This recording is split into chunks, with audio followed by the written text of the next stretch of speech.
നമ്മുടെ സോഷ്യൽ മീഡിയയിൽ ഈ ഒരു ഫാമിലി അറിയാത്തവരായിട്ട് ഒരു മലയാളി പോലും ഉണ്ടാവില്ല. അഹാന കൃഷ്ണ ഇത് അവരുടെ വീട്ടിലെ എല്ലാവർക്കും ഒരേപോലെ ഇഷ്ടമുള്ള ഒരു ലഞ്ചാന്നാണ് അവർ തന്നെ പറയണേ.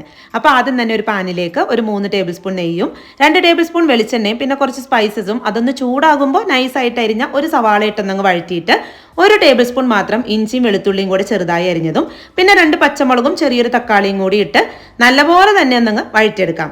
വഴന്നു വരുമ്പോൾ ഒരു പിടി മല്ലിയിലയും കൂടി ഇട്ട് ജസ്റ്റ് ഒന്നുകൂടി ഒന്ന് മിക്സ് ആക്കിയിട്ട് നന്നായി കഴുകിയതിന് ശേഷം 15 മിനിറ്റ് വെള്ളത്തിൽ കുതിർത്തി വെള്ളം കളഞ്ഞെടുത്ത ജീരകശാല റൈസ് ഇതിലേക്ക് ഇട്ട് ഹൈ ഫ്ലെയിമിലിട്ട് ഒരു 3 മിനിറ്റ് ഒന്നങ്ങ് വറുത്തെടുക്കാം. എന്നിട്ട് ഇതിലേക്ക് വെള്ളത്തിന് പകരം തേങ്ങാപ്പാലാണ് ഒഴിച്ചു കൊടുക്കുന്നത്. 1 കപ്പിന് 1.5 കപ്പ് എന്നുള്ള രീതിയിൽ എടുക്കണേ. ഇത് ഒരു തേങ്ങയുടെ പാലാണ് കേട്ടോ. എന്നിട്ട് ആവശ്യത്തിനുള്ള ഉപ്പിട്ട് നന്നായി തിളയ്ക്കുമ്പോൾ മൂടി വെച്ച് ഏറ്റവും കുറഞ്ഞ തീയിലിട്ടിട്ട് വേണേ വേവിച്ചെടുക്കാൻ.